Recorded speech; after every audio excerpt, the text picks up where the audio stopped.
perbincanganmu indah. Bapakku percaya kau turut bekerja dalam segala hal, mendatangkan kebaikan bagiku.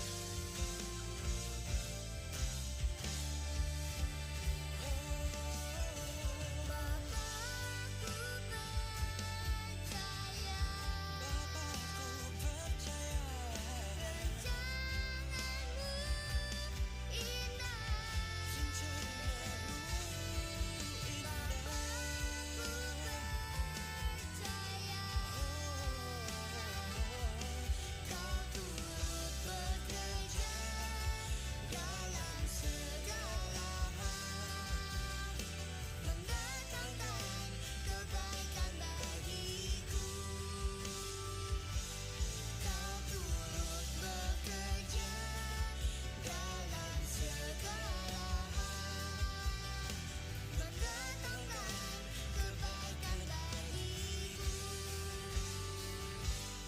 Kau turut bekerja dalam segala hal, mendatangkan kebaikan bagiku.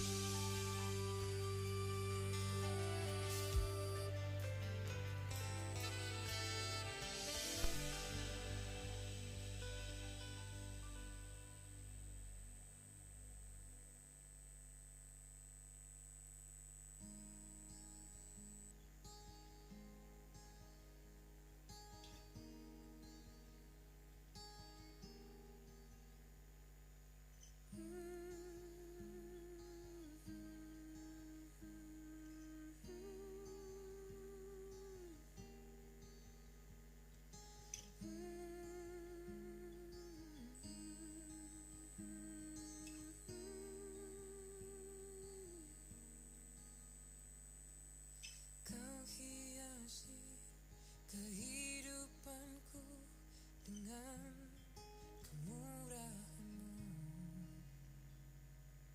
Kau rancangkan masa depanku penuh dengan harapan. Kau hiasi kehidupanku dengan kemurahan-Mu. Kau rancangkan masa depanku penuh dengan harapan.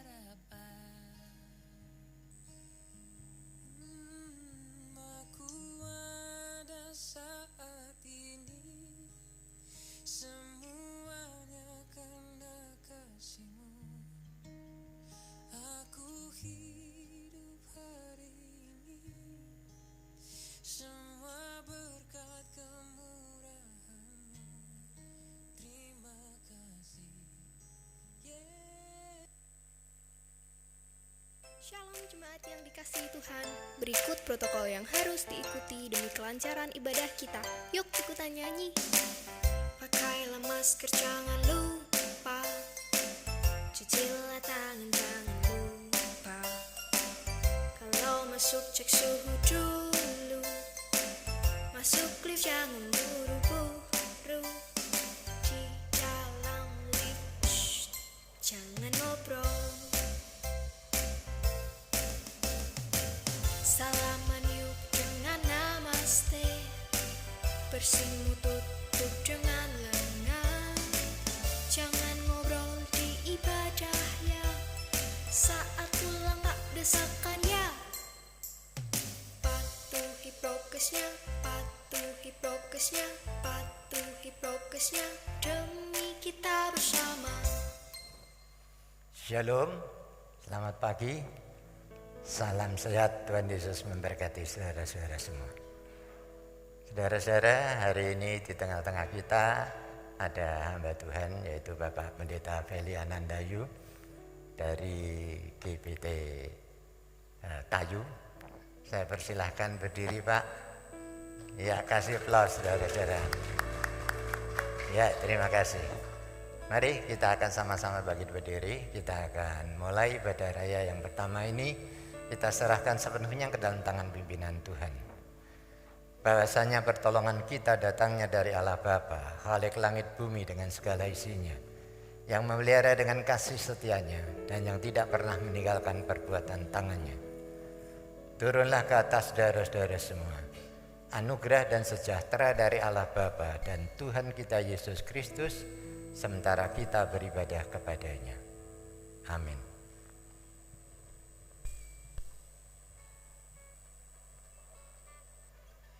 Shalom jemaat yang dikasihi Tuhan. Apa kabarnya? Luar biasa, puji Tuhan. Kita ada di bulan November saat ini. Bulan depan kita ada di bulan yang terakhir. Kita akan segera mengakhiri tahun 2022 ini dan masuk tahun 2023. Prediksi orang, prediksi ahli-ahli ekonomi tahun depan tahun yang gelap, tahun yang resesi ekonomi. Tapi kita sebagai orang percaya, kita percaya bahwa Bapa kita, Bapa yang lebih dahsyat, Bapa yang lebih besar, Bapa yang bisa mengatur segala kehidupan kita, Bapa yang berkuasa atas kehidupan kita. Amin. Kita ada saat ini karena berkat kemurahan Tuhan. Dia yang menjadi perisai kita, Dia yang menjadi sahabat kita. Mari kita naikkan pujian ini. Kita bersyukur kita ada saat ini. Semua karena kasih dan kemurahan Tuhan.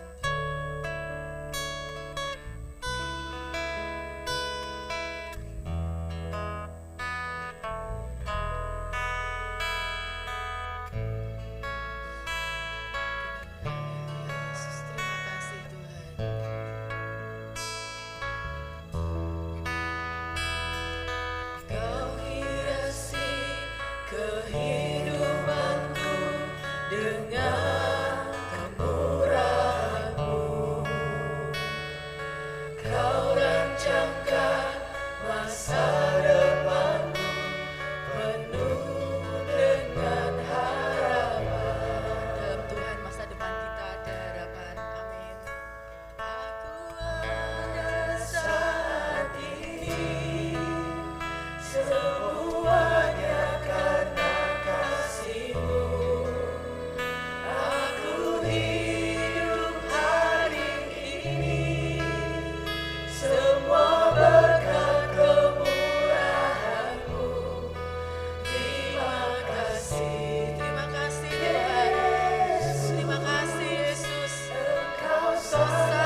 kasih Tuhan, berkat kemurahan-Mu Tuhan.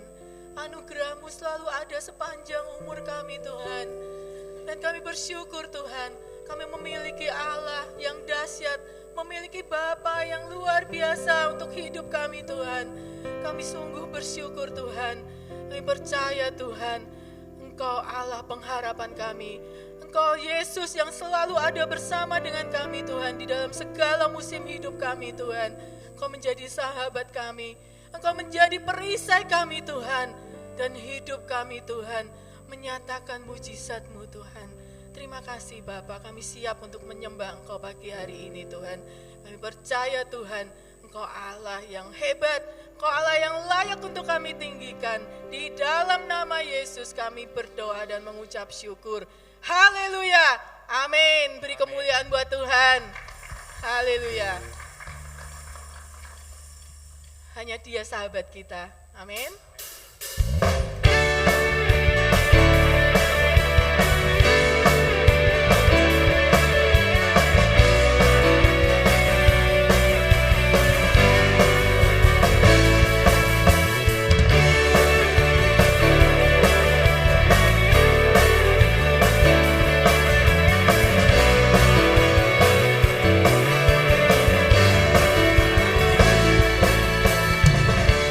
Hidup yang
Dia menjadi perisai kita. Amin. Amin. Katakan ya, Yesus perisaiku. Mari tepuk tangan sama-sama.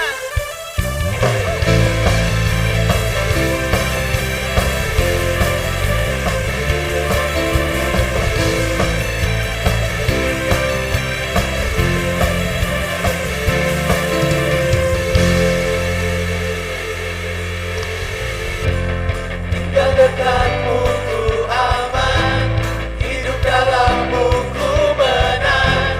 Kau yang memegang hidupku di tanganmu.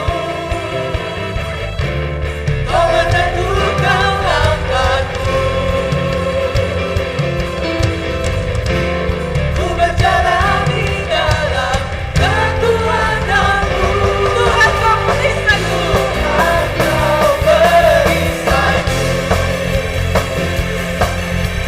Lewati badai tak akan ku goyah. Imanku tetap teguh, takkan ku ragu mengikutimu.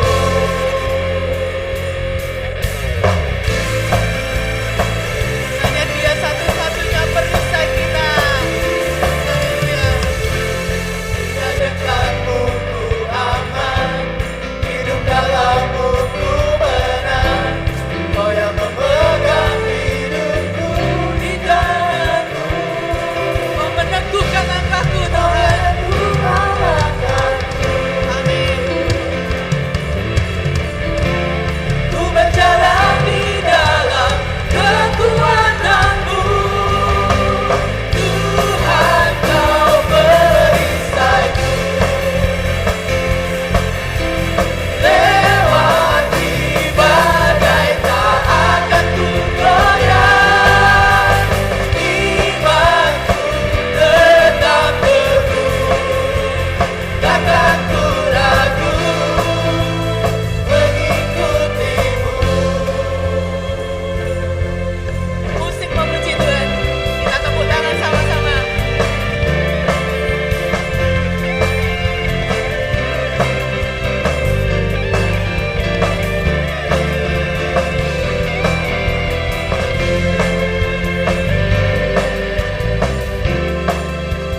Haleluya, Yesus.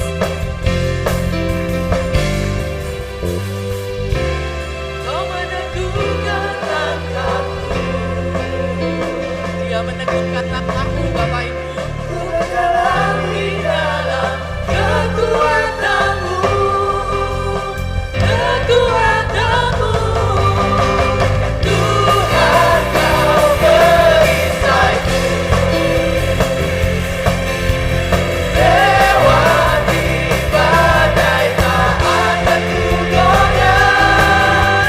Imanku tetap teguh, takkan ku ragu mengikutimu. Tuhan kau perisaiku. Lewati badai tak akan ku goyah. Imanku tetap teguh, Tuhan. Tetap teguh, takkan ku ragu mengikutimu. Takkan ku ragu mengikutimu. Katakan dengan iman. Takkan ku ragu mengikutimu. Haleluya. Kami tak akan ragu mengikuti Engkau, Tuhan.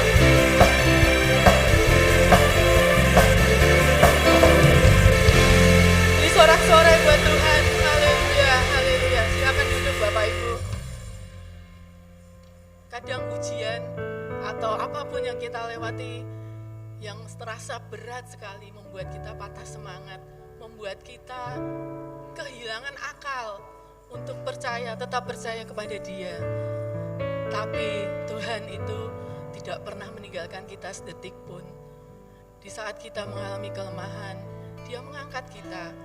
Di saat kita hilang akal, Dia memberikan kita akal, hikmat yang lebih dari segalanya. dan mujizatnya tetap berlaku sampai sekarang. Amin. Haleluya Yesus. Hidupku menggenapi firman-Mu. Katakan dengan iman, hidupku menggenapi firman-Mu Tuhan. Rancangan Tuhan, rancangan yang terbaik untuk kita. Apapun itu, bersamaku di dalamku, jadi bukti kebesaran-Mu. haleluya Yesus.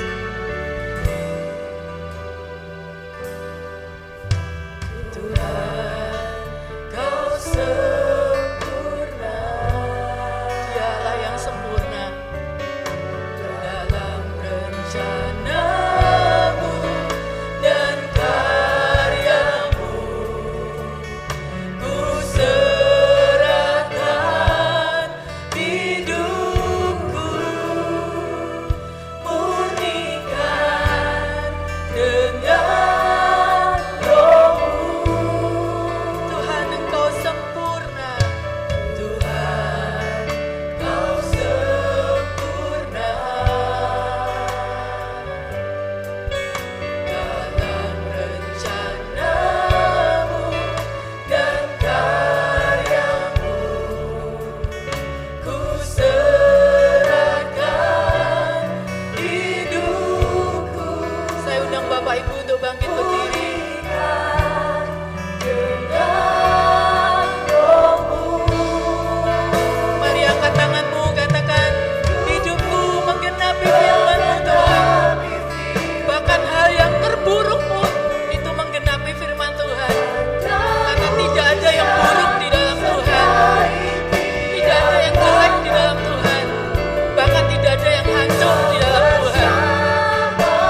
Karena Tuhan kita Tuhan yang sempurna. Jadi bukti kebesaran Hidupku menggenapi firman-Mu. Amin Tuhan. Hidupku menggenapi firman-Mu Tuhan. Mujizat sertai tiap langkahku. Tidak ada yang mustahil Tuhan di hadapan Engkau Tuhan. Di dalamku, jadi bukti kebesaran. Hidupku Menggenapi firman-Mu. tanda mujizat. Mujizat sertai tiap langkahku. Kau bersamaku di dalamku, jadi bukti kebesaran-Mu. Kau bersamaku di dalamku, jadi bukti kebesaran-Mu. Jadi bukti kebesaran-Mu. Terima kasih Tuhan Yesus. Engkau baik, sungguh baik, sangat baik bagi kami. Engkau besar bagi setiap kami semuanya di tempat ini Tuhan. Oleh sebab itu kami bersyukur pagi hari ini masih ada kesempatan bagi kami. Kami bangun dengan tubuh yang sehat, dengan kekuatan yang baru, untuk kami mencari Tuhan pagi hari ini di tempat ini. Semua untuk hormat kemuliaan bagi nama Tuhan. Terima kasih, biarlah setiap pujian dan penyembahan kami boleh menyenangkan hati Tuhan dan menjadi dupa yang harum bagi kemuliaan nama Tuhan. Bapak, sebentar kami akan mendengarkan kebenaran firman Tuhan. Mari sampaikan isi hatimu melalui hambamu, dan Kau mengurapi hambamu secara khusus untuk menyampaikan pesan Tuhan. Terima kasih Bapa di sorga, sampaikan isi hatimu di dalam nama Tuhan Yesus. Setiap kita yang siap menerima firman Tuhan, mari katakan bersama-sama, amin. Silakan duduk Bapak Ibu Saudaraku sekalian. Selamat pagi, shalom Bapak Ibu Saudaraku sekalian. Ada sesuatu yang cukup menarik bagi saya pribadi ketika saya mau menyampaikan kebenaran firman Tuhan pagi hari ini Bapak Ibu. Secara materi dan konsep kebenaran firman Tuhan itu sudah saya siapkan dari hari Senin yang kemarin yang lalu Bapak Ibu. Semua saya sudah persiapkan, sudah saya doakan, sudah saya gumulin Bapak Ibu saudaraku sekalian. Pokoknya siap untuk saya sampaikan kepada Bapak Ibu saudara sekalian. Tetapi apa yang terjadi Bapak Ibu saudaraku sekalian? Hari Jumat kemarin Bapak Ibu saudaraku sekalian, kurang lebih jam 11 malam saya terbangun Bapak Ibu saudaraku sekalian ya. Saya ke kamar mandi, habis itu saya naik lagi ke tempat tidur, tapi sejak itu saya gak bisa tidur. Hati saya itu gelisah Bapak Ibu saudaraku sekalian. Saya coba tidur kan gak bisa tidur. Saya coba mulai lihat saudaraku jam, saya nyalakan HP saya lihat wah mulai jam 11 lebih seperempat saudaraku. Saya mau tidur lagi saudaraku, gak bisa tidur, hati ini gelisahnya bukan main. Tiba-tiba di dalam hati saya itu ada suara yang mengatakan demikian. Sekarang kamu bangun buka laptopmu. Dalam hati saya sudah jam 11 lebih mau setengah 12. Ngapain mesti buka laptop jam segitu saudaraku ya. Seperti orang kurang kerjaan. Akhirnya saya abaikan. Saya coba kembali tidur Bapak. Enggak bisa. Saya lihat lagi jam setengah 12. Suara itu muncul lagi dalam hati saya. Sekarang kamu keluar kamarmu buka laptopmu kembali. Saya tanya kenapa mesti buka laptop. Tiba-tiba Roh Kudus itu ngomong, coba kamu cari tentang 10 orang kusta yang sudah disembuhkan. Langsung saya ngomong, saudaraku, saya seperti bercakap-cakap, loh Tuhan ini masalah khotbah toh. Saya sudah siap, saya ngomong begitu. Saya sudah siapkan hari Senin kemarin saudaraku, sudah saya siapkan segala sesuatu dengan rapi, sudah saya doakan, sudah saya gumulin. Suara itu tambah kenceng, sekarang tangio, buka laptopmu, cari di Alkitabmu, cerita tentang 10 orang kusta yang disembuhkan Tuhan. Saya rodok ndablek saudara. Saya tetap tidur lagi, nggak bisa tidur saudaraku. Akhirnya saya lihat jam itu karena masalah seperti itu, saya nggak cepat melakukan tindakan saudaraku. Hampir jam 12 malam saudara, tetap gelisah. Akhirnya saudaraku, saya duduk, saya mulai melangkah, bangun dari tempat tidur saya masuk saudaraku ya, saya buka laptop saya saudaraku. Saya mulai cari di situ tentang 10 orang kusta yang disembuhkan. Ketemu saudaraku, Lukas pasal 17, Bapak Ibu siapkan. Lukas pasal yang ke-17, kita mau baca 11 sampai 19. Saya baca, ya sudah, tak baca terus dari ayat 11 sampai 19. Ulangi lagi dari atas 11, saya tanya Tuhan sudah tak baca bolak-balik. Lalu apa poinnya? Saya percaya Bapak Ibu juga pasti sudah sering sekali dengar cerita tentang 10 orang kusta yang disembuhkan ini. Saya baca berulang kali, saudaraku, berkali-kali, saya nggak nemukan apa-apa. Ya seperti biasanya, saudaraku. Tiba-tiba di situ Roh Kudus ngomong saya, kamu perhatikan.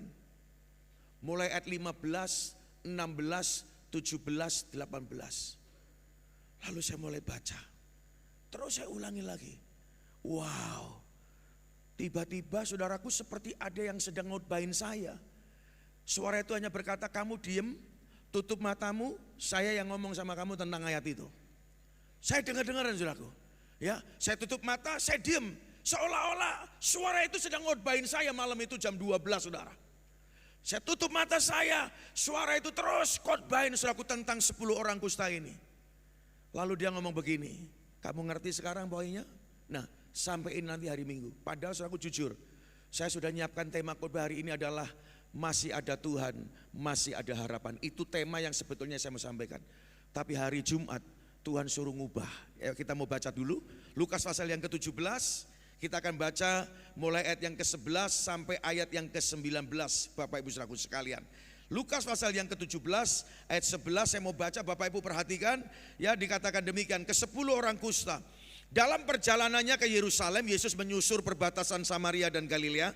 Ketika ia memasuki suatu desa, datanglah 10 orang kusta menemui Yesus. Mereka tinggal berdiri agak jauh dan berteriak, Yesus, Guru, kasihanilah kami. Lalu ia memandang mereka dan berkata, pergilah, perlihatkanlah dirimu kepada imam-imam. Dan sementara mereka di tengah jalan, mereka menjadi tahir. Ya, dan sementara mereka di tengah jalan, mereka menjadi tahir. Bapak Ibu perhatikan ya 15. Seorang dari mereka ketika melihat bahwa ia telah sembuh, kembali sambil memuliakan Allah dengan suara nyaring. Ayat 16, lalu tersungkur di depan kaki Yesus dan mengucap syukur kepadanya. Orang itu adalah seorang Samaria. Lalu Yesus berkata, bukankah ke-10 orang tadi semuanya telah menjadi tahir? Di manakah yang 9 orang itu? Tidak adakah di antara mereka yang kembali untuk memuliakan Allah selain daripada orang asing ini? Ayat 19, lalu Yesus berkata kepada orang itu, berdirilah dan pergilah, imanmu telah menyelamatkan engkau. Yang percaya kepada firman Tuhan katakan amin. Nah Bapak Ibu Saudaraku perhatikan, saya baca kembali. Di situ Saudaraku, Roh Kudus bicara jelas sekali. Bapak Ibu Saudaraku sekalian, penyakit kusta saat itu adalah sebuah penyakit yang dianggap kutukan. Jadi ketika seseorang itu terkena kusta, maka Saudaraku hukumnya dia adalah seorang yang najis. Dia tidak boleh ketemu dengan banyak orang, maka orang saat itu di zaman saat itu ketika seseorang itu terkena penyakit kusta, maka dia mesti diasingkan ke tempat khusus. Dia tidak boleh berbaur kepada orang yang lainnya. Padahal manusia itu kan makhluk yang apa? Berinteraksi. Jadi ketika manusia itu harus diasingkan, sebenarnya itu sesuatu perkara yang gak mudah Bapak Ibu Saudaraku sekalian. Perkara yang sangat sulit.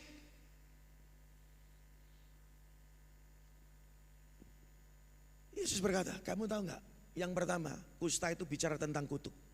Kalau orang itu kena kusta, berarti dia orang yang sedang terkutuk dan hukumnya najis. Dia mesti diasingkan. Yang kedua Bapak Ibu Saudaraku perhatikan, kusta yang kedua berbicara tentang sesuatu kehilangan. Ya, kusta yang kedua Saudaraku perhatikan, berbicara tentang sesuatu kehilangan. Kenapa Pak kok sesuatu kehilangan? Ketika seseorang itu mengalami penyakit kusta, ketika seseorang itu terkena penyakit kusta, maka perhatikan banyak dari anggota tubuhnya yang hilang. Contohnya apa Pak Pendeta? Jari-jari tangannya bisa protol sendiri saudara. Jari-jari kakinya bisa protol sendiri. Iya. Bahkan hidungnya pun bisa tiba-tiba terlepas sendiri saudaraku, gak ada hidungnya. Kupengnya bisa-bisa tiba-tiba bisa jatuh sendiri, protol Bapak Ibu Saudaraku sekalian. Dan saya pernah ketemu orang kusta, ada yang gak ada hidungnya, jarinya sudah habis, gak ada ini apa saudaraku, telinganya ini gak ada seperti ininya, gak ada, hanya tinggal buletannya saja Bapak Ibu Saudaraku sekalian.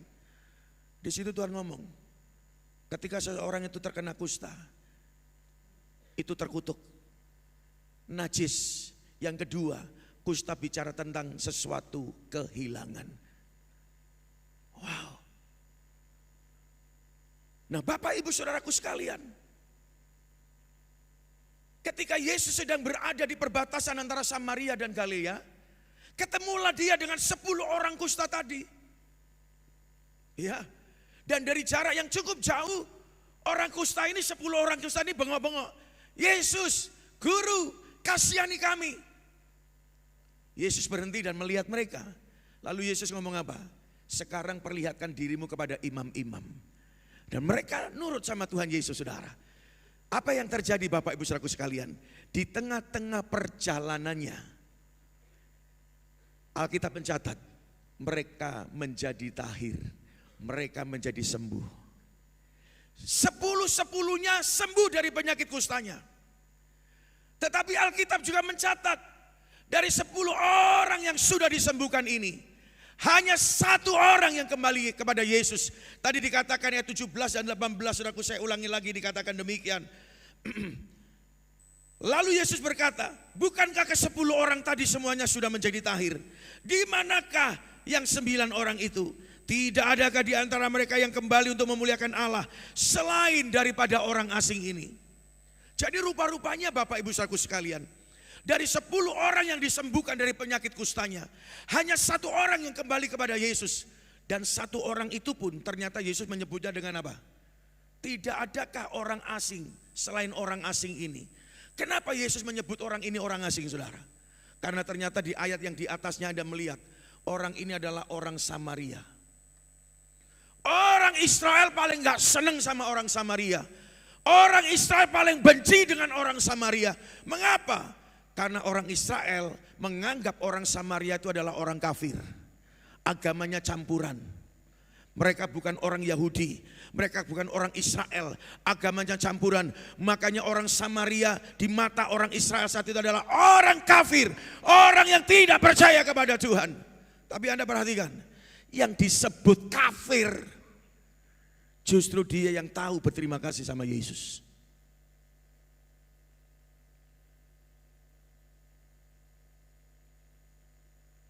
yang disebut kafir. Tetapi satu orang ini yang ngerti, tahu caranya berterima kasih kepada Tuhan.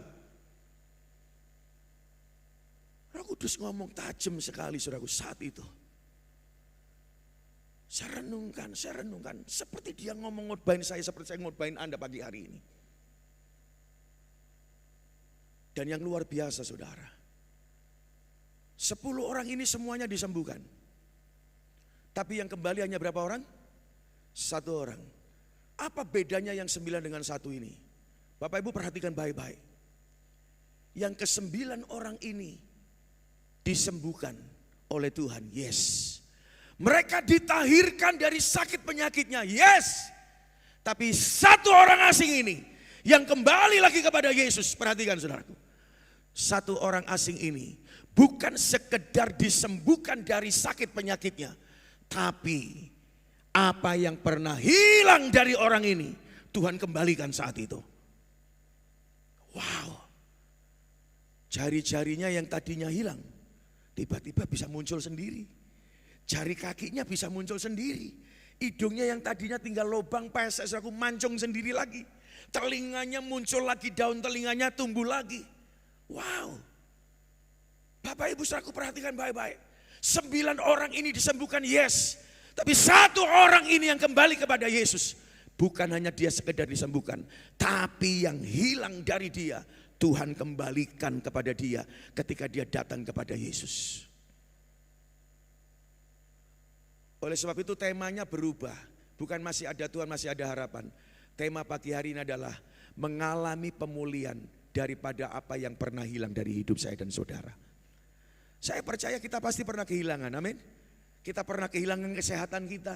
Kita pernah kehilangan mungkin harta kita, finansial kita. Kita mungkin pernah kehilangan sukacita kita, Bapak Ibu saudaraku sekalian. Wow, setiap kita pasti pernah mengalami kehilangan. Dan yang luar biasa, kehilangan ini tidak hanya bisa terjadi dari hidup seseorang ketika dia terkena kusta. Tetapi rumah tangga orang Kristen, dari dalamnya juga sudah banyak yang hilang. Hilang sukacitanya, hilang kasihnya. Jadi rumah juga bisa kehilangan ya Pak? Bisa. Coba bukakan saya. Imamat pasal yang ke-14 ayat 34. Ini luar biasa. Ya, bisa ditampilkan dan saya bisa baca dari situ saja supaya tidak terlalu lama. Imamat pasal yang ke-14 ayat yang ke-34 Bapak Ibu saudaraku sekalian. Ya, nanti kita akan baca bersama-sama satu ayat ini. Imamat pasal 14 ayat yang ke-34. Oke ya. Saudaraku mari kita mau baca bersama-sama. 2, 3. Apabila kamu masuk ke tanah Kanaan dan yang kuberikan kepadamu, apa saudaraku? Menjadi, dan aku apa? Tanda apa? Di mana tanda kusta ini adanya? Di rumah. Wow. Jadi yang kehilangan bukan hanya orang yang kena kusta secara tubuh jasmaninya, tapi ada rumah tangga yang sebenarnya sedang terkena kusta. Sehingga banyak rumah tangga orang Kristen tidak menyadari. Kelihatannya baik, kelihatannya senyum-senyum. Tapi sebetulnya mereka menikah hanya untuk bertahan. Iku keliru. Menikah itu untuk dinikmati, bukan untuk bertahan. Banyak orang Kristen berkata, aku bertahan itu karena demi anakku. Aku bertahan karena demi pelayananku. Salah. Menikah bukan untuk bertahan, dengarkan baik-baik. Menikah untuk dinikmati. Jadi kalau Anda menikah untuk bertahan, karepmu dewe saudaraku, salahmu dewe. Menikah itu untuk dinikmati, bukan untuk bertahan. Coba kita seringkali dengar gak? Saya bertahan itu demi anak-anak Pak. Saya bertahan itu demi ini Pak, demi itu Pak, akhirnya demikian Pak. Salah. Pernikahan itu bukan untuk bertahan. Tapi sebuah pernikahan itu untuk dinikmati. Suami, istri, anak-anak harus menikmati. Tapi mereka tidak sadar. Sebenarnya banyak rumah tangga Kristen yang sudah kehilangan damai sejahtera. Yang sudah kehilangan kasih dan sukacita. Tapi mereka tidak menyadari. Lalu bagaimana caranya kita memulihkan ini saudaraku? Bagaimana caranya? supaya yang hilang itu bisa dikembalikan bagi saudara dan saya. Yang pertama saudaraku, Anda lihat orang itu.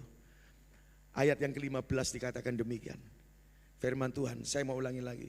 Seorang dari mereka ketika melihat bahwa ia telah sembuh, kembali sambil memuliakan Allah dengan suara nyaring. Lalu tersungkur di kaki Yesus dan mengucap syukur kepadanya. Orang itu adalah seorang Samaria. Perhatikan saudaraku, seorang dari mereka ketika melihat bahwa ia telah sembuh, kembali yang pertama apa? Sambil memuliakan Allah. Jadi kunci yang pertama, bagaimana supaya yang hilang dari kita dikembalikan. Mungkin Anda pernah kehilangan sukacita, Anda pernah kehilangan damai sejahtera, Anda pernah kehilangan sesuatu di dalam hatimu, Anda pernah kehilangan apapun yang pernah Anda alami. Kuncinya supaya yang terhilang itu dikembalikan dalam hidupmu dan hidupku adalah yang pertama, memuliakan Tuhan. Saudaraku, hati-hati dengan konsep memuliakan Tuhan ini. Konsep memuliakan Tuhan bukan berarti bengak-bengok. Tuhan baik, puji Tuhan, haleluya, dia luar biasa. Memuliakan Tuhan itu enggak begitu. Orang ini apa saudaraku? Ketika dia tahu, dia sudah disembuh. Ketika dia kembali itu kan dia baru sekedar sembuh. Tapi yang lainnya belum dikembalikan. Driji-driji ini hilang apa ya saudara? Tapi ketika dia kembali di situ, bukan hanya sekedar dia disembuhkan, tapi Tuhan kembalikan apa yang sudah hilang. Jadi kunci yang pertama, kalau Anda ingin apa yang pernah hilang dari hidupmu dikembalikan, maka jadilah orang Kristen yang selalu memuliakan Tuhan. Memuliakan Tuhan bukan sekedar bengak-bengok di gereja. Tapi perhatikan, memuliakan Tuhan itu sikap karakter Kristus yang dimiliki orang tadi. Jadi kata memuliakan itu berarti menjunjung Tuhan, menghormati Tuhan dengan cara sikap dan karakter yang benar. Dan itu mesti ditunjukkan kepada seluruh dunia yang belum kenal Kristus. Itu namanya memuliakan Tuhan. Orang ini datang kepada Yesus sambil memuliakan Tuhan. Sudahkah bertahun-tahun kita jadi orang Kristen? Sudahkah bertahun-tahun kita jadi orang percaya? Sudahkah hidupmu, hidupku memuliakan Tuhan? Memuliakan Tuhan itu berarti apa? Menjunjung Tuhan, menjunjung tinggi nama Tuhan, menghormati nama Tuhan. Itu berbicara tentang sikap dan karakter kita. Sikap dan karakter seperti Kristus yang mesti saudara tampilkan di dunia yang penuh kegelapan ini. Itu namanya hidup memuliakan Tuhan. Ya, jadi memuliakan Tuhan bukan sekedar bengak-bengok loh saudara. I love you Jesus. Oh engkau Tuhan yang luar biasa. Puji Tuhan. Memuliakan Tuhan tidak seperti itu. Tapi memuliakan Tuhan di sini berbicara tentang sikap dan karakter kita yang menjunjung tinggi Tuhan, menghormati Tuhan dengan cara memiliki sikap dan karakter seperti Yesus. Dan dunia boleh melihat kehidupan yang berbeda dari saudara dan saya. Ketika orang lain begitu mudah marah, ketika orang lain begitu mudah tersinggung, kata-katanya tajam dan menyakiti, Anda tidak seperti mereka. Itu namanya hidup memuliakan Tuhan. Ketika orang lain kecewa sama Tuhan, mereka memilih mundur dan meninggalkan Tuhan. Anda tidak memiliki sifat yang sama. Itu namanya memuliakan Tuhan. Ketika orang lain memilih untuk kecewa, pahit dalam hidupnya, Anda tidak ikut-ikutan. Itu namanya hidup yang memuliakan Tuhan. Wow. Dan ini yang dilakukan oleh satu orang asing ini. Dia datang lagi sama Yesus. Alkitab mencatat sambil memuliakan Tuhan. Yang kedua Bapak Ibu saudaraku sekalian, Alkitab mengatakan apa? Ketika orang ini saudaraku menyadari dia sudah disembuhkan, dia kembali kepada Tuhan. Yang kedua, dia apa? Tersungkur di bawah kaki Tuhan. Jadi kunci yang kedua bagaimana supaya yang pernah hilang itu dikembalikan. Jadilah orang yang suka menyembah Tuhan. Menyembah itu berarti bicara hubungan yang intim dengan Tuhan. Saudaraku, banyak orang sering salah konsep.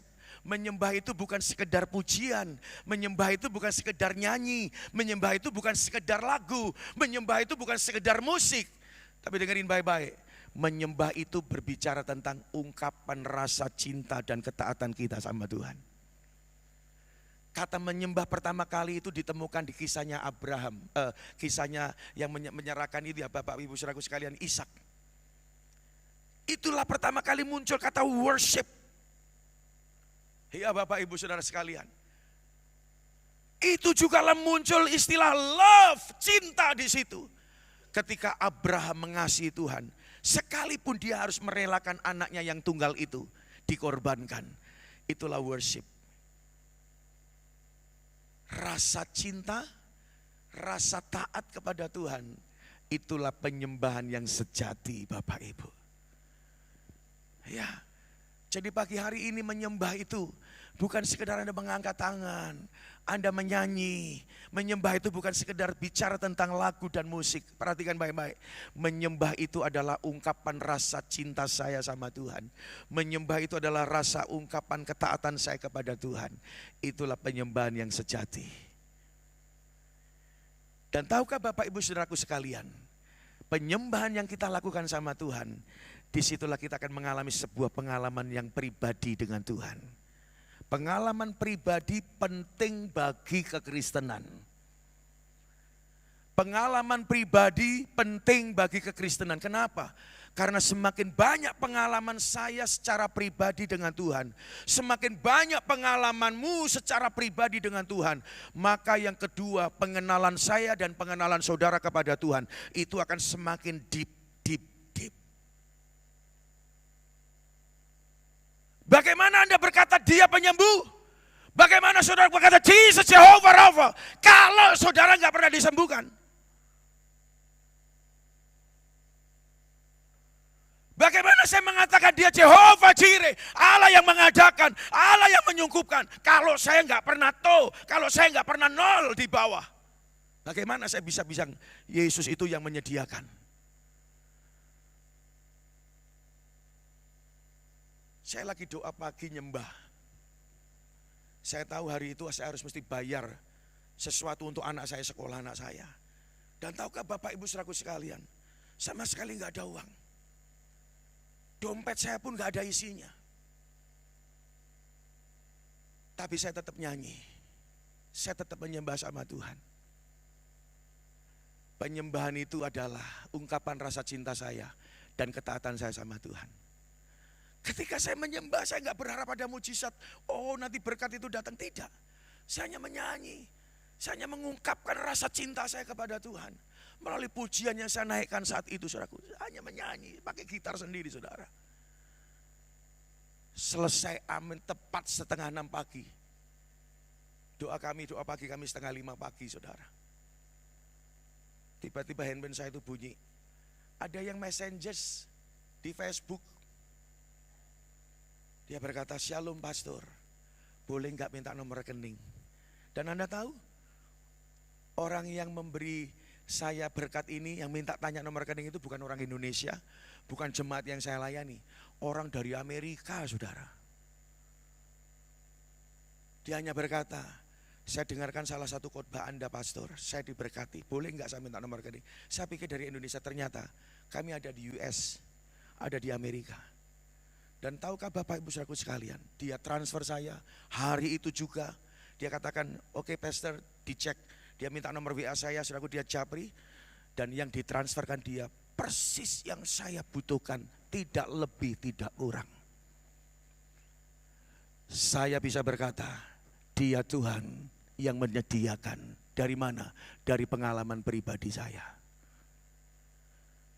Kalau orang Kristen gak pernah hidup, gak pernah punya pengalaman pribadi dengan Tuhan, maka kekristenan itu akan membosankan bagi hidupmu.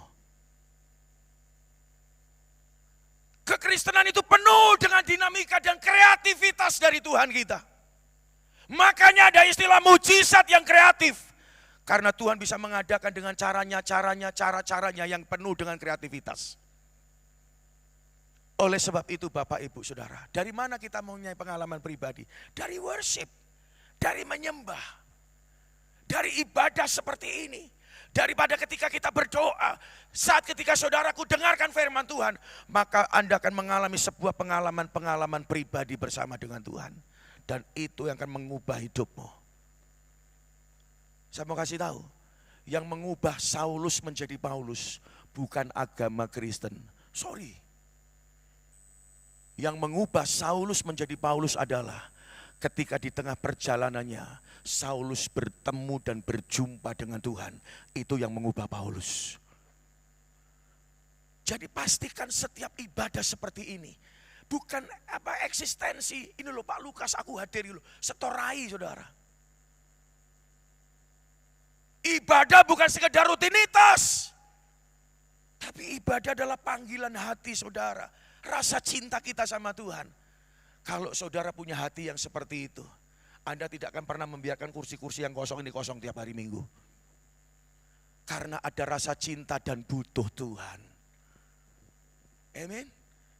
Nah, kalau pengalaman pribadi kita semakin banyak, otomatis pengenalan kita semakin dalam.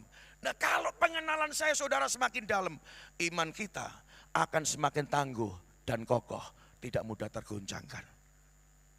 Wah, hidup saya itu hidup yang tidak pernah terjadi tanpa iman lah pokoknya saudara. Semuanya imannya tentang nyawa. Waktu saya terbatas saudara, saya tidak bisa ceritakan. Sekalipun mami saya kemarin hampir 1 bulan yang lalu meninggal. Tapi sebelum mami dipanggil Tuhan itu mujizat-mujizat yang dahsyat terjadi. Oh ya, bulan Juni yang kemarin saudaraku, saya akan mengadakan sebuah acara pemuda di Bandungan di Grand Valley. KKR seluruh Jawa Tengah DIY dan Kalbar Bapak Ibu. Tapi mami saya tiba-tiba hari itu kena serangan jantung.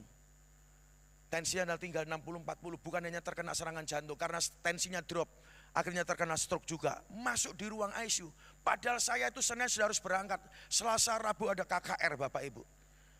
Iblis ingin menggagalkan supaya saya nggak jadi khotbah di sana. Iblis ingin membatalkan supaya saya nggak jadi KKR di sana. Hari Senin acara, hari Sabtu mami masuk ICU saudara. Saya tetap katakan, nanti saya nyusul. Hari Minggu habis ibadah, baru nanti saya akan ketemu mami di Telogorejo.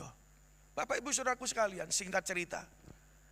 Malam itu saya datang, mami gak respon. Secara manusia, disitulah mami pasti akan pulang ke rumah bapak. Tapi dokter ngomong apa? Kalaupun ini bisa sembuh pulang, cacat. Tapi setiap saat kami menyembah di telinganya mami, kami worship, kami worship, kami worship. Hari Senin sore di telinganya saya bisikin, Mi, Feli pergi KKR dulu ya, doain ya Mi, walaupun gak respon. Saya berangkat. Selasa Rabu Tuhan lawatan Tuhan terjadi dengan luar biasa. Kamis siang habis sesi yang terakhir saya pulang ke kota Semarang. Di tengah-tengah perjalanan adik saya beritahu saya, Mami respon. Wah haleluya, puji Tuhan. Saya datang ke kamar ICU, mami sudah mulai respon. Dia tanya, mami ini di mana? Loh mami kok bisa di sini Bapak Ibu saudaraku sekalian. Siang itu sore hari Kamis pindah ke ruangan HND saudaraku. Hari Kamis itu HND 1 malam Bapak Ibu, besoknya sudah pindah ke ruangan biasa. Dokter bilang apa? Kalaupun sembuh pulang pasti apa? Cacat. Di kateter, di operasi atau tidak, tindakan itu saudaraku tetap sama saja. Resikonya adalah kematian. Adik saya nomor 2 teriak begini, tidak. Mami akan pulang tidak perlu tindakan. Mami akan pulang tidak perlu operasi. Lah aku ini pendeta bingung saudaraku. Nah kok iso? Tapi saya nyambatin toh. Lah mau dalam keadaan begini kok waktu itu loh saudaraku ya. Masih gak sadar saudaraku. Pokoknya mami pulang. Caranya bagaimana? Ya gak tahu. Pokoknya saya sudah dapat penglihatan. Mami akan pulang sehat tidak sakit. Tidak perlu operasi. Loh bener loh saudara. Hari Sabtu mami saya pulang ke rumah. Maunya jalan kaki. Tapi nggak boleh, mami harus di kursi roda dulu. Tidak kekurangan apapun, tidak cacat, nggak apa-apa saudara. Wah berikan tepuk tangan yang meriah bagi Tuhan. Nanti lanjutannya saya saksikan yang kedua saudara. Kalau saudaraku mau dengar ya datang lagi, nggak apa-apa. Karena waktunya terbatas kurang 5 menit lagi saudara. Tapi poinnya begini, dari situ saya tahu Tuhan saya itu adalah penyembuh. Dari mana? Dari pengalaman pribadi. Pengalaman pribadi kita dengan Tuhan semakin nambah pengenalan kita. Semakin tambah pengenalan kita, otomatis iman kita gak akan mudah takut. Iman kita gak akan mudah goncang karena kita tahu siapa yang kita sembah. Orang ini datang lagi sama Yesus. Alkitab mencatat, dia tersungkur, proskuneo, mencium kakinya Yesus. Itulah penyembahan. Jadi penyembahan bukan sekedar bicara tentang lagu, penyembahan bukan bicara tentang bernyanyi, tapi penyembahan adalah ungkapan rasa cinta dan rasa taat kita kepada Tuhan. Amin. Jadi kalau saudara menyembah itu tandanya saudara cinta sama Tuhan. Dan bukan hanya cinta, mau taat, mau tunduk sama Tuhan. Yang terakhir Alkitab mencatat apa? Dia mengucap syukur. Mengucap syukur itu artinya apa? Berterima kasih. Dengarin baik-baik sebelum saya close. Ketika saudara dan saya jadi orang Kristen yang selalu mengucap syukur dalam keadaan apapun, maka di situ saya sedang menempatkan diri saya di suatu daerah keajaiban Tuhan. Mengucap syukur itu artinya berterima kasih. Orang ini ketika dia tahu sembuh, dia cepat-cepat balik sama Tuhan. Yang lainnya masa bodoh, yang penting aku wis mari, wis cukup selesai. Orang ini kembali, Alkitab mencatat, dan dia mengucap syukur. Artinya mengucap syukur itu apa? Dia berterima kasih sama Tuhan. Percayalah, apa yang pernah hilang dari kita akan Tuhan kembalikan seperti Ayub. Berlipat-lipat kali ganda ketika saudara dan saya menjadi orang Kristen yang selalu mengucap syukur sama Tuhan. Apapun kondisinya, apapun masalahnya, belajar mulai hari ini. Jadilah orang yang selalu mengucap syukur. Dikatakan tadi sama Ibu WL, tahun depan tahun penuh kegelapan. Semua pakar ekonomi berkata demikian. Tapi mulai tahun ini, sebelum kita mengakhirinya, belajarlah mengucap syukur. Dan ketika Anda selalu mengucap syukur, berarti nanti tahun 2023 Anda tetap ditempatkan di suatu daerah keajaiban Tuhan. Lainnya gelap, tapi Anda tetap terang benderang. Setuju, katakan amin. Berikan tepuk tangan yang paling meriah bagi Tuhan. Haleluya. 3 poin ini yang Tuhan sampaikan sama saya malam-malam itu. Saya tidur jam 1 malam, hanya karena dungono 3 poin tok iki lho saudara. Hidup yang memuliakan Tuhan, itu bicara tentang karakter Kristus yang mesti Anda tampilkan di tengah dunia ini. Yang kedua, penyembahan, hidup yang menyembah Tuhan menjadi lifestyle kita. Penyembahan itu adalah ungkapan rasa cinta kita kepada Tuhan. Yang ketiga, jadilah orang Kristen yang selalu mengucap syukur dalam situasi dan keadaan apapun. Karena ketika saya selalu mengucap syukur, Anda selalu mengucap syukur, berarti kita sedang menaruh hidup saya dan hidup saudara di daerah keajaiban Tuhan. Kalau Anda dan saya ada di daerah keajaiban Tuhan, berarti mujizat akan terjadi anytime, kapanpun, dimanapun Anda, dalam kondisi apapun saudara, mujizat Tuhan pasti terjadi. Pagi hari ini datang, terima kasih Tuhan. Pagi hari ini belajar berkata, puji nama Tuhan. Aku mengucap syukur kepada Tuhan. Tuhan Yesus memberkati. Saya minta pemain musik untuk maju ke depan. Haleluya. Bapak Ibu Saudaraku, tangkap 3 pesan penting ini. Firman Tuhan saya berikan judul, dipulihkan daripada apa yang pernah hilang dari hidup saya dan saudara. Saya akan mengajak Bapak Ibu menyanyi satu pujian. Biarlah mata kami tetap fokus kepada Tuhan. Karena kita hidup penuh anugerah Tuhan. Anugerah-Mu Tuhan. Anugerah-Mu jadi perisaiku, mengelilingiku, memeliharaku. Anugerah-Mu untuk seumur hidupku. Ada saat yang lain pergi, katakan, anugerah-Mu jadi perisaiku, mengelilingiku, memeliharaku.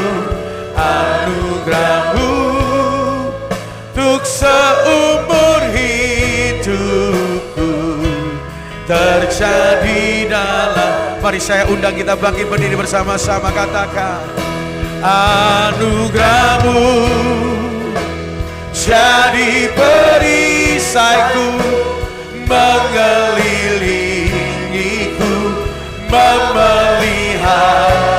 Katakan, anugerah-Mu, yes, ketika yang lain pergi meninggalkan kita. Anugerah-Mu, oh, ya, mengelilingiku, memeliharaku. Anugerah-Mu untuk seumur hidupku terjadi. Mari Bapak Ibu angkat tanganmu tinggi-tinggi sekali lagi, katakan anugerah-Mu, anugerah-Mu. Amin. Yes. Ya Tuhan, anugerah-Mu,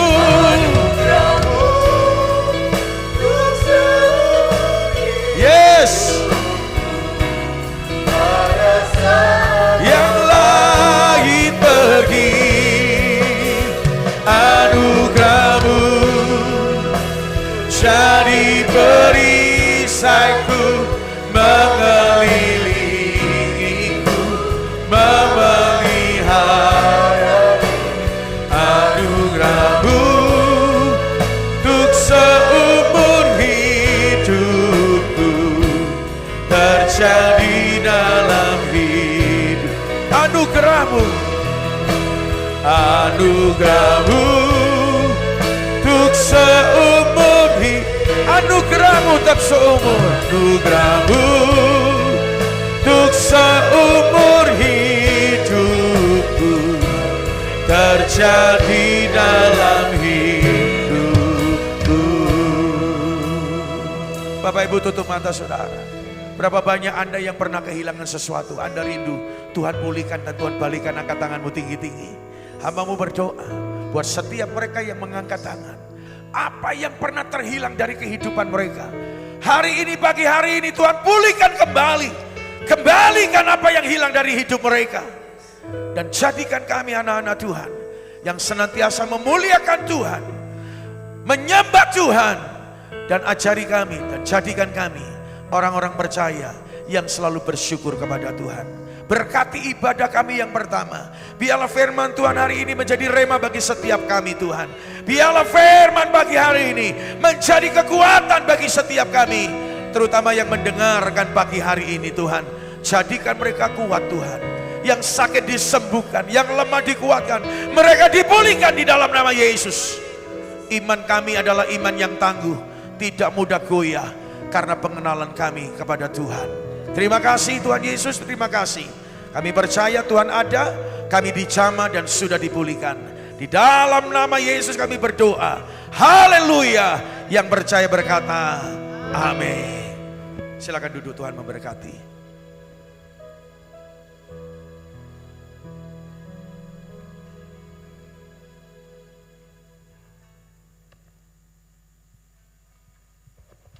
Pagi hari ini kita diberkati Tuhan dengan firman Tuhan, dan kami menyampaikan banyak terima kasih kepada Pak Feli yang sudah menjadi saluran berkat dari Tuhan kepada kita, dan bagi Bapak Ibu Saudara sekalian yang selalu rindu dan haus untuk mengalami kuasa firman, jangan lupa juga hadir nanti siang dalam ibadah sesi kedua jam 10. Supaya ibadah ini benar-benar kita dapat menikmati firman Tuhan dengan leluasa, mulai tahun depan kita akan coba perlonggar lagi waktu, khususnya pemberitaan firman Tuhan. Ibadah mulai tahun depan dimulai jam 6:30, bukan jam 7 tapi jam 6:30. Artinya jam 6 saudara bisa hadir. Jam 6 itu juga kita akan, para pelayan-pelayan mimbar akan mengadakan prepare, juga kita akan budayakan lagi doa pra-ibadah. Jam 6:15 dan 6:30 kita start mulai untuk dapat menikmati ibadah. Demikian pula untuk sesi kedua. Sesi kedua tetap jam 10 dan diperlonggar lagi bisa sampai jam 11:30, jam 12. Ya, itu sekali lagi terima kasih Pastor. Dan jangan lupa untuk hadir nanti siang. Ada beberapa hal yang ingin disampaikan dalam warta jemaat sebelum saya lupa, berkenaan dengan peristiwa yang terjadi di Cianjur beberapa waktu yang lalu yang kita ikuti, terjadi gempa di sana. Gereja Isa Al-Masih membuka dompet peduli kasih. Nah, mungkin bisa ditayangkan beberapa cuplikan dari peristiwa ini dan himbauan yang akan kita sampaikan. Bisa teman-teman Mulmed? Ya.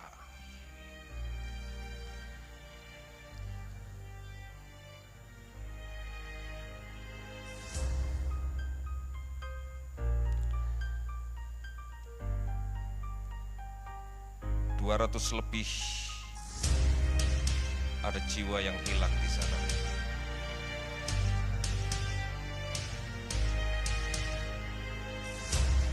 Gereja Isa Al-Masih Kudus menghimbau juga apabila Bapak Ibu Saudara sekalian memiliki kerinduan untuk ambil bagian dan berpartisipasi, untuk peduli kepada saudara-saudara kita yang ada di Cianjur, disediakan amplop.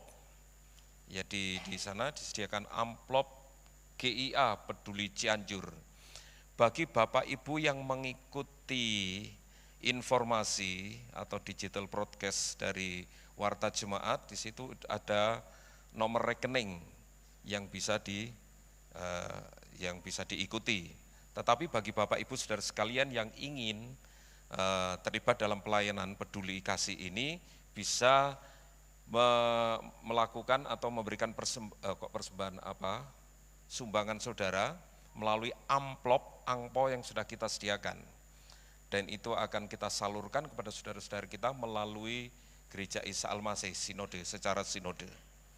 Ya, disediakan amplop di sana, silakan saudara ambil, dan setelah saudara mengisi bisa langsung dimasukkan di kotak persembahan. Jadi satu di kotak persembahan itu, tapi ada amplopnya, ada tanda khusus seperti ini. Setelah ibadah ini saudara bisa ambil di sana. Ya, itu saja yang dapat disampaikan, dan beberapa yang lainnya saudara bisa ikuti melalui Warta Jemaat. Dukung dalam doa untuk kedua pasangan calon mempelai yang akan mengikuti upacara pernikahan gereja ini. Saudara Yosi Ong ada, Ong Yosi dan Grafira Chan, Denny Desti ada ya. Dukung dalam doa untuk kedua pasangan ini supaya Tuhan benar-benar ambil bagian dalam acara yang kudus. Itu saja yang dapat disampaikan. Kami ingin menyambut apabila ada di antara Bapak Ibu Saudara sekalian, ada yang baru pertama kali hadir. Saya lihat tadi ada beberapa, mohon kesediaannya untuk bangkit berdiri. Yang baru pertama kali hadir dalam ibadah, silakan. Iya, ada satu di sini, di atas ada lagi? Tidak ada. Ya, selamat datang, Tuhan Yesus memberkati. Kemudian kita akan berdoa untuk yang berulang tahun. Apabila ada di antara Bapak Ibu Saudara sekalian yang merasa berulang tahun dari kemarin tanggal berapa itu? Tanggal 24 sampai hari ini. Ya itu pokoknya itu sampai hari ini. Silakan bangkit berdiri untuk kita doakan yang merasa berulang tahun. Ada? Cia, oke Cia. Ada satu Cia di Mulmed. Siapa? Dio. Oh Vio. Ada dua, Vio dan Cia. Oke. Di bawah ada satu lagi. Ya. Oh ada dua. Oke, siap. Ada dua, ada lagi. Ya. Kita akan berdoa untuk saudara-saudara kita yang berulang tahun. Kita juga berdoa untuk saudara-saudara kita yang saat ini mengalami kelemahan tubuh. Dan jangan lupa kita berdoa juga untuk anak-anak kita yang besok Senin akan menghadapi tes, betul ya? Nah, saya harap kalau ada anak-anak yang hari ini hadir, yang besok Senin mau hadapi tes, pada waktu kita doakan nanti silakan berdiri, atau orang tuanya nanti bisa berdiri di tempat, atau kalau ada anak-anaknya yang datang bisa maju, kita berkati anak-anak kita. Ya cukup. Ada? Oke, mari kita berdoa bersama-sama untuk saudara-saudara kita yang berulang tahun. Mari kita berdoa. Bapa dalam surga, sungguh kami bersyukur keajaiban terjadi dan selalu terjadi dalam kehidupan kami ketika kami merasakan dan melihat pertolongan Tuhan, penyertaan Tuhan, berkat Tuhan yang begitu luar biasa dalam kehidupan kami. Bahkan ketika kami kembali mengingat hari kelahiran kami, di mana Engkau nyatakan anugerah itu dalam kehidupan kami.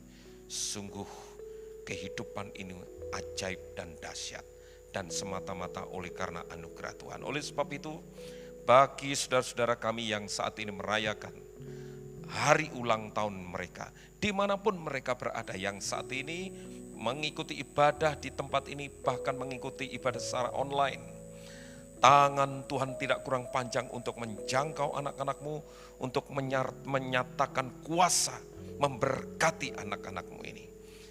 Oleh sebab itu ya Tuhan, kami mohonkan berkat-Mu atas anak-anak-Mu yang saat ini dengan penuh antusias untuk dapat menikmati, merespon dengan penuh sukacita anugerah Tuhan di hari ulang tahun mereka. Tuhan akan memberkati, Tuhan akan menyatakan kasih-Mu lebih lagi, membuat anak-anak-Mu semakin dalam mengenal Engkau dalam setiap proses kehidupan yang mereka jalani. Saudaraku yang berulang tahun, Tuhan memberkati engkau, Tuhan akan menyatakan kasih-Nya lebih lagi kepadamu, untuk benar-benar engkau dapat menikmati pemeliharaan Tuhan yang luar biasa dalam perjalanan hidupmu. Penyertaan Allah yang Immanuel, Allah yang Alfa dan Omega, menyertai dan memberkati engkau dari sekarang sampai selama-lamanya. Dalam nama Tuhan Yesus, haleluya. Amin. Selamat ulang tahun, Tuhan Yesus memberkati. Sekarang mari kita berdoa. Apakah ada anak-anak yang hadir, yang besok menghadapi tes? Silakan maju, kita doakan. Iya. Atau bapak ibunya, orang tuanya, walinya. Ada? Silakan bangkit berdiri, kita doakan untuk anak-anak kita. Selain kita berdoa juga untuk, ada ya? Ya, ayo maju sini Nang. Kita doakan. Oh ya, jangan lupa jadwal-jadwal Natal sudah tertera di Warta Jemaat, saudara bisa ikuti. Khususnya juga untuk sekolah minggu ada basar. Nah, perhatikan beberapa agenda acara yang ada di sana. Ada, ya, boleh berdiri di tempat. Oke, ada banyak di atas. Nah, ada, ya berdiri aja di situ. Mari kita berdoa ya. Bapa dalam surga, senantiasa kami tetap percaya bahwa kuasa dan mujizat Tuhan masih terjadi saat ini. Kami berdoa untuk saudara-saudara kami sidang jemaat-Mu yang saat ini masih mengalami kelemahan tubuh oleh karena ada beberapa penyakit atau apapun yang dirasakan, dan saat ini berbaring sakit di rumah maupun di rumah sakit. Tangan Tuhan akan menjangkau dan melawat anak-anak-Mu ini sesuai dengan iman percaya mereka. Kau nyatakan kuasa-Mu untuk menyembuhkan, memberkati dengan pemulihan dan kekuatan. Kuduskan dan pakai seluruh sarana prasarana medis menjadi sarana kesembuhan, saluran berkat kesembuhan dari Tuhan semata kepada anak-anak-Mu. Kau pulihkan, kau kuatkan, engkau sembuhkan, limpahi dengan sukacita, berikan keteguhan iman untuk tetap percaya kepada Tuhan Yesus semata. Saat ini kami berdoa untuk anak-anak kami yang akan menghadapi tes mulai besok Senin. Tuhan memberkati anak-anak kami dengan hikmat untuk senantiasa tetap terus mengandalkan Engkau, menyertakan Engkau dalam setiap proses yang mereka hadapi, bahkan ketika mereka menghadapi tes mereka. Berikan stamina prima selama mengikuti tes ini. Mereka tetap diberkati dengan kesehatan, kekuatan, stamina prima.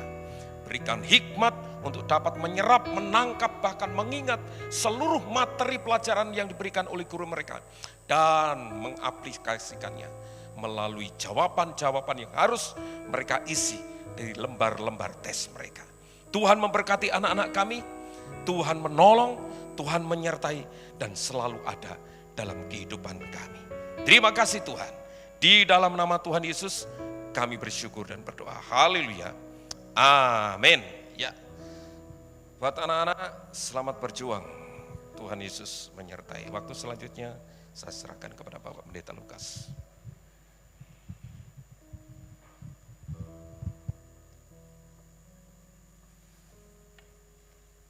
Mari kita akan sama-sama bangkit berdiri. Kita akan mengakhiri ibadah raya yang pertama ini. Sungguh kami bersyukur dan berterima kasih kepadamu ya Tuhan, karena Engkau sedang memakai hamba-Mu menjadi saluran berkat dari Tuhan untuk kami semua yang hadir pada saat ini maupun yang ada di rumah. Kami sadar Tuhan, kekuatan kami sangat terbatas, tetapi kami punya Tuhan yang tidak terbatas. Dengan penuh ucapan syukur dan terima kasih kami kepada Engkau, maka di situ Tuhan akan mengembalikan apa yang hilang daripada kami.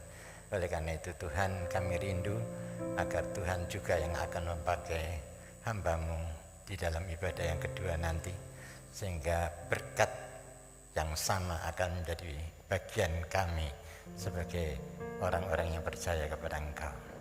Terima kasih Tuhan, hari ini pun kami boleh menyerahkan persembahan yang diberikan oleh anak-anak-Mu yang mengasihi Engkau.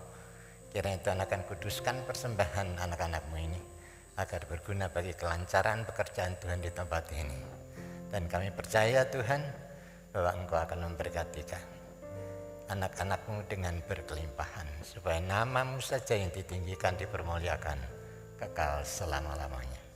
Terima kasih Tuhan, sebentar kami akan berpisah satu dengan yang lain untuk pulang ke rumah kami masing-masing. Biarlah berkat damai sejahtera dari Allah Bapa, kasih setia dan rahmat dari Tuhan Yesus Kristus, serta persekutuan Roh Kudus akan tetap tinggal dan menyertai di dalam kehidupan saudara semua, mulai pagi ini dan sampai selama-lamanya. Amin.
Selamat pulang, Tuhan Yesus memberkati kita semua.